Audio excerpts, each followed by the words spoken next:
नमस्ते। कहानियाँ दिल की में आपका एक बार फिर से स्वागत है।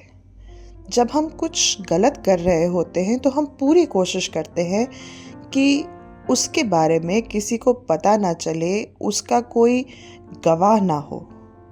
और ऐसी कोशिश में हम अक्सर जो चुपचाप से दूर से हमें देख रहे हैं उनको नज़रअंदाज कर देते हैं, खास करके अगर वो जानवर हों तो। और कभी-कभी यही गलती हमें भारी पड़ जाती है। तो चलिए शुरू करते हैं आज की कहानी, बेजुबान गवाह। कसौली का हिल स्टेशन जो सर्दियों की धुंध में लिपटा हुआ था, अपनी शांति के लिए जाना जाता था। लेकिन ये शांति उस समय टूट गई जब रिटायर्ड जज हर्ष मेहता को उनकी स्टडी में मृत पाया गया। उनका शरीर कुर्सी पर झुका हुआ था, बगल में आधे भरे ब्रांडी गिलास के साथ। उनका वफादार जर्मन शेपर्ड ब्रूनो उनके पास चुपचाप बैठा था, अपराध का एकमात्र साक्षी। खबर तेजी से फैल गई और इंस्पेक्टर अर्जुन ठाकुर को जांच के लिए बुलाया गया।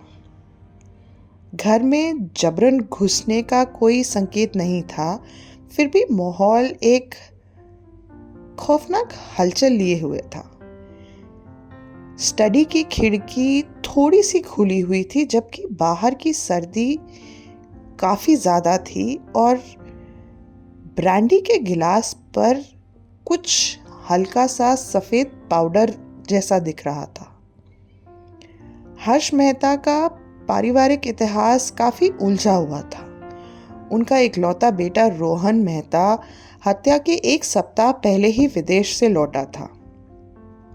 घर के स्टाफ के बीच ये अफवाहें चल रही थीं कि दोनों के बीच जोरदार बहस हुई थी, जिसमें रोहन ने पारिवारिक संपत्ति में हिस्सा मांगा था और हर्ष ने ये ठुकरा दिया था।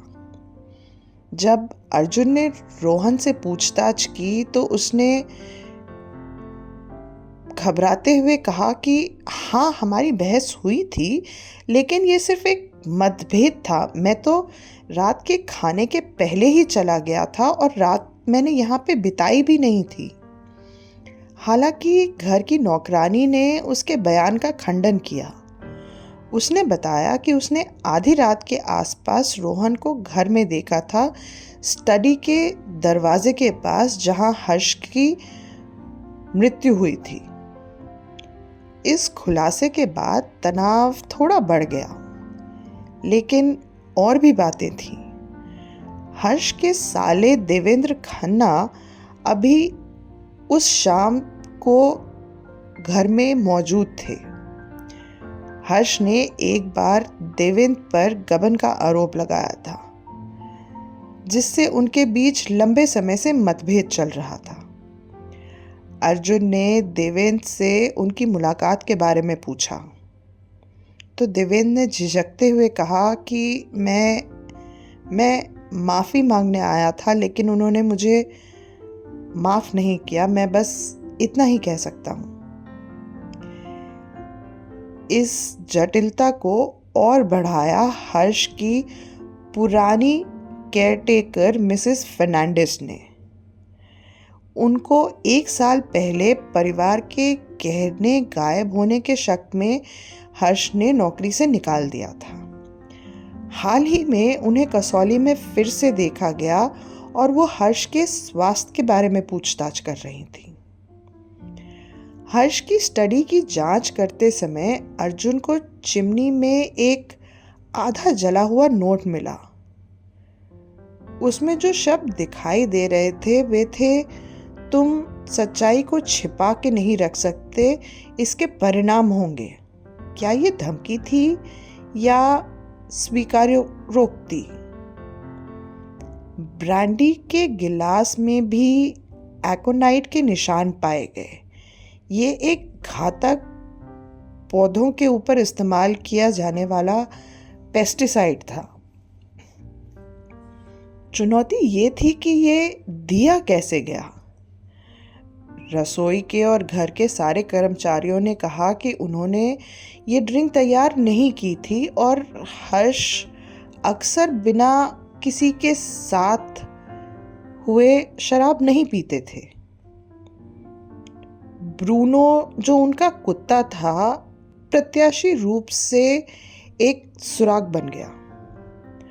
फोरेंसिक रिपोर्ट ने दिखाया कि एकोनाइट के निशान न केवल गिलास में बल्कि ब्रूनो के फर पे भी थे। ये कैसे हो सकता था? क्या किसी ने ब्रूनो को भी छुआ था इस काम के बाद? अर्जुन ने खिड़की पे फिर से ध्यान दिया और उनके दिमाग में एक नया ख्याल आया।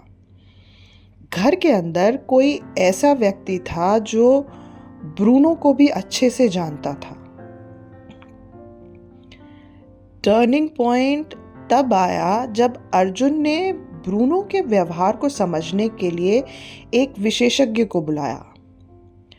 आमतौर पर शांत रहने वाला ब्रूनो रोहन के आसपास काफी बेचैन हो रहा था, लेकिन असली मोड़ तब आया जब घर की नई नौकरानी को पूछताछ के लिए स्टडी में बुलाया गया। ब्रूनो उसे देखते ही गुर्राने लगा।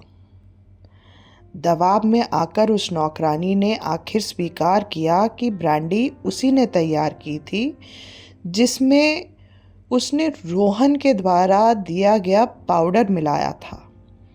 रोहन ने कहा था कि ये उसके पिता के लिए लाभदायक होगा।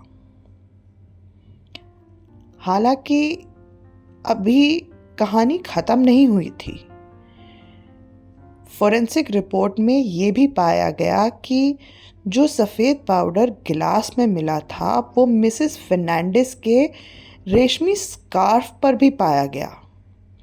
वह एक दिन पहले किचन का सामान लौटाने के बहाने स्टडी में आई थी। जब पूछताछ का दबाव बढ़ा तो मिसेस फर्नांडिस ने खुलासा किया कि रोहन उन्हें ब्लैकमेल कर रहा था और उसने उनसे ये पाउडर मंगवाया था केवल हल्की बीमारी पैदा करने के लिए। उन्हें नहीं पता था कि ये मिस्टर हर्ष के लिए घातक हो जाएगा।